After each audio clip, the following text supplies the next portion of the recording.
Hello and welcome back to Good Game Nation, where we bring you all things TCG. My name's Preston and today we're covering the news.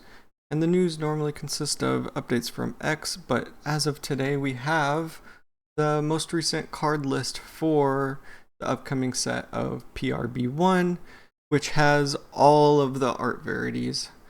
And some of them, like this ice show, third one in, not the greatest alt art and would be quite disappointed to see, but we also have the full art I show, but there are 16 pages of the same 50 or so cards, just repeated 3 or 4 times. So if you're interested to seeing all of the different art for every card that's coming out and each of their rarities as they're showing them here, I'll put that link in the description so that you can check them out. Just to get a feeling for what's coming in the set. But something that is missing here, which should be right at the top of the page, is the manga rares. Malaysia got a display somewhere. It was posted online. This one's posted by Andy Collects. I'll post this tweet in the description as well. But it appears that we are reprinting all manga rares since the beginning of time, which is great for people that want to start collecting manga rares and want a better way of believing that the card is real that they're buying, which could be a problem because the first few sets didn't have the little One Piece stamp that made it more authentic, a little bit harder to fake. So all of these supposedly have that fix, as well as some of the new formatting, like adding the star above the rarity, supposedly.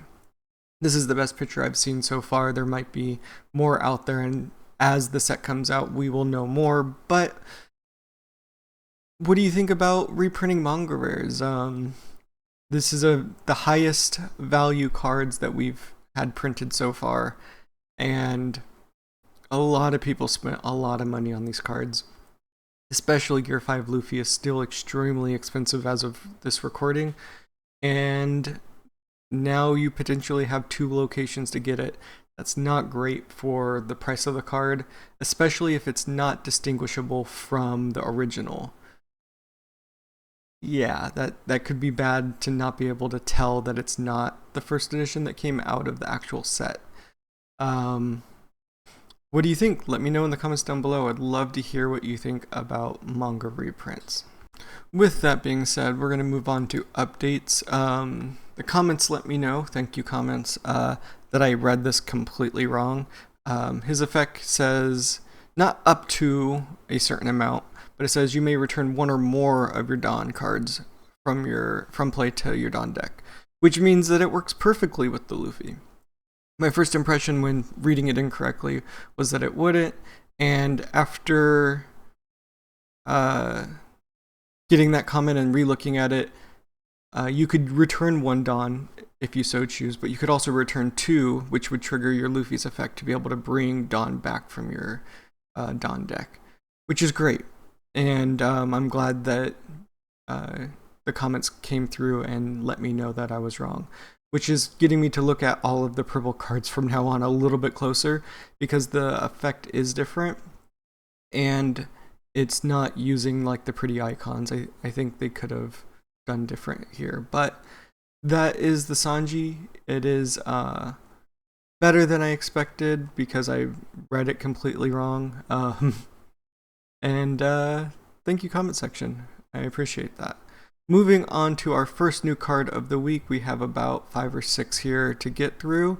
And the first one we have here is Yasop. Yasop, red character, 5 cost 6k power. Red-haired pirates, 1k counter. On play, up to one of your leaders gain plus 1000 power until the end of your opponent's next turn. Dawn ×1, when attacking, up to one of your opponent's characters gets minus 1000 power for the turn. That's pretty cool. We're seeing that red is doing power manipulation like it usually does, and our red-headed pirates are going to do it all over the place. So having the first turn you play, your leader gaining 1000 power, so you got a 6k attacking leader, possibly more if there's other passives going on.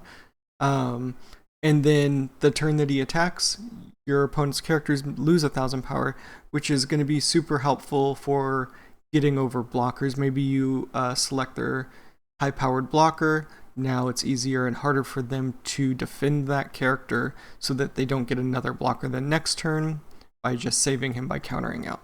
So that's pretty cool. I'm really interested to seeing, as more Red Hair Pirates come out, if we're going to get a card that says send all 0 power or less to trash, because there's a high possibility that at some point your opponent's side of the board is going to be very low power. So we'll have to look at all of the event cards from the Ace era also, because if we have a good amount of board clear, the minus power that we're getting out of every single Red Hair Pirate is going to be really nice, especially with, like, I think the 10 drop is 1,000 across the board. It's going to be great. So it's going to be great to look into all of the possibilities, and I'm really looking forward to seeing what all of the Red Hair Pirates do, and if there's any that do more than 1,000 power or permanent, like the Shanks. Moving on to our next card. Moji, blue character, 5 cost 5k power, cross skilled, plus 2,000 counter. On play, look at the top 5 cards of your deck and reveal up to 1 Richie and put it into your hand. Then place the rest of the cards on the bottom of your deck in any order and play up to 1 Richie from your hand. That's pretty cool. For a 5 cost, to find most likely one of 4 cards isn't my favorite searching mechanism. Some of the Shandora cards did this, and the Upper Yards, I think, did this. I'm not a fan of that type, where you have basically 4 targets that you can hit, and that's it. Yeah, not super excited about that, and it's a 5 cost, so it's pretty expensive to get out if you don't already have a Richie in hand to get its secondary effect. And it's also a 2k counter, so I don't really want to play this guy for missing the Richie off the top of my deck. Obviously it's blue and you could probably stack the Richie, but it doesn't feel good. I don't like it. I don't like searchers like this. They're probably my least favorite type of searching power. I really hope that Cross Guild gets a playable searcher that searches anyone from Cross Guild, or that deck slows down a ton and it gets bad. Yeah, let's move on to our next card here. A Zoro card. Let's see what he does. Ronor Zoro, purple character, 3 cost 5k power, Straw Hat Crew. On play, you may return 1 or more Dawn cards from play to your Dawn deck. Set up to 1 Dawn card from your Dawn deck into play as active. Cool. So this could be a 1-for-1 if you've already activated your Luffy effect this turn. You return 1 rested Dawn, you get back active Dawn, or you can send 2 Dawn away, activating your Luffy effect and activating his effect to gain an active, and then I believe you get a rested and an active from the leader. Yeah, so your leader would give you 1 rested, 1 active. Your Zoro would give you 1 active, so you would ramp 1 total and get 2 active Dawn from this play. And then there's other cards like Pudding and Eustace and the other cards that possibly could activate if there's the overlap. This isn't like a Dawn minus, so I'm not sure how they interact, but I'm going to assume that it just works because a Dawn card's being removed from the play area into the Dawn deck, so you can activate all of them, so you have even more potential to ramp early with this stuff, which is really interesting. And as a 3 cost, being able to play this on your second turn and going up 1 Dawn is quite nice to get ahead. So you'll be at 4 potentially. Yeah, playing this on your 3 Dawn turn and going down to 1 Dawn, ramping 3, getting arrested into active, and then being able to play a 2 cost or have some up for counter is really interesting for early game. Is it the most effective ramp? Probably not, but is it a lot better than what I've seen in the past? Yes. So that's really cool.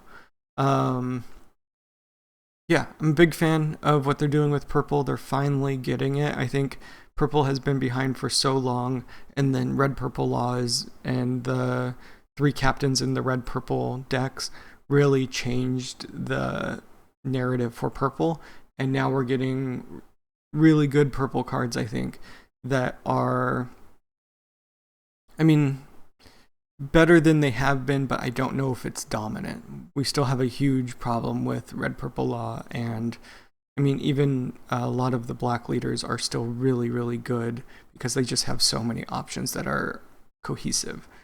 And speaking of black cards, let's move on to our next character card here. Vasco Shot, black character, 2 cost 2k power, Blackbeard Pirates, 1k counter, blocker. Yeah, I mean, we knew Blackbeard Pirates was going to get a blocker. Most blockers in the initial set for a new crew is a 2 cost blocker. Very rarely you get like the chopper from the very beginning of the game where it's a 1 cost blocker. So this is par for the course. Blackbeard Pirates are getting, as we expected, a card that everyone else has. Nothing too special to talk about, so we'll move on to this next card here. Alright. Come on, we'll fight you. 1 cost, red event, 4 emperors, red hair pirates. Activate main, you may look at the top 5 cards of your deck, reveal and add 1 card with the type red hair pirates that is not Come on, we'll fight you to your hand. Then place the rest at the bottom of your deck in any order. Trigger, draw 1 card. So that's a standard event searcher, I think, with the trigger not being a trigger play. Would have been nice, but drawing 1 is still good. It's a definite draw 1 instead of playing it as a search and potentially missing. Probably wouldn't miss with most decks that you build, but it's a standard searcher. Not much to say about event searchers.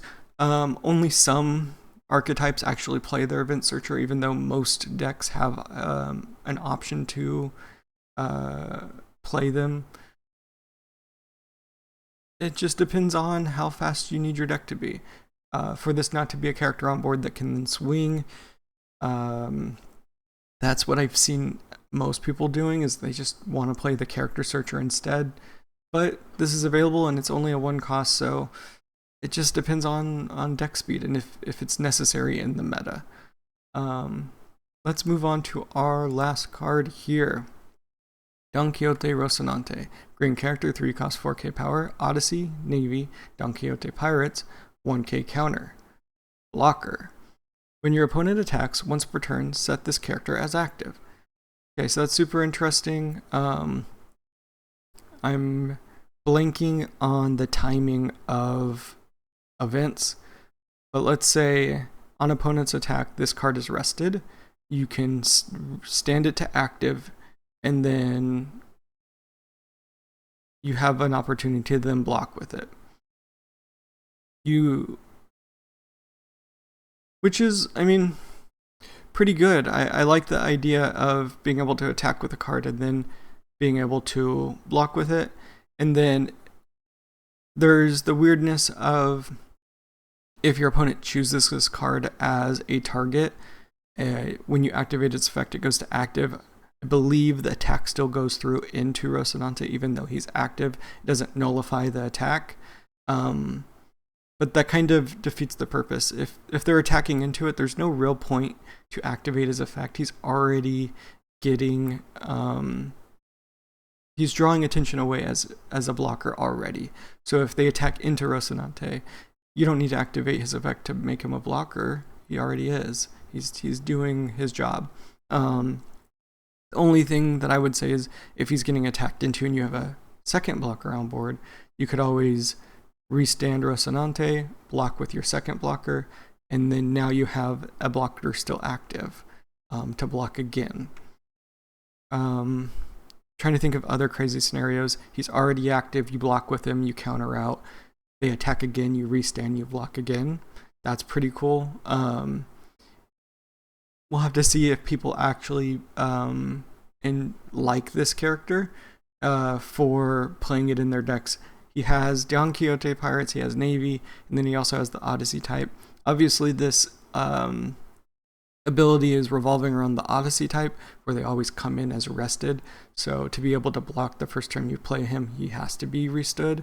But if you're playing it in Don Quixote, or if you have Aisho Black Green Navy, or even the Green Blue Rocinante, all cards that he comes in active in. So the potential to play there as well.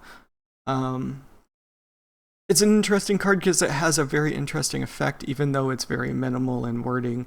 It is very complex and has potential, I think. And at a 3-cost 4K blocker, we just saw Vasco being a standard 2/2, right? So it's a little bit better than other blockers. So it has the potential, I think. With that being said, that's our episode for this week. So let me know in the comments down below what you thought. Did I miss anything? Did I get anything wrong? Are you excited for the upcoming PRB, or however it is? PRB-01 and all of the reprints that it is. Are you excited to see mangas in that set, or very disappointed? I would love to hear your opinion on that as well. And if you like this video, hit that thumbs up. If you want to get more One Piece TCG content, hit that subscribe. And until next time, peace.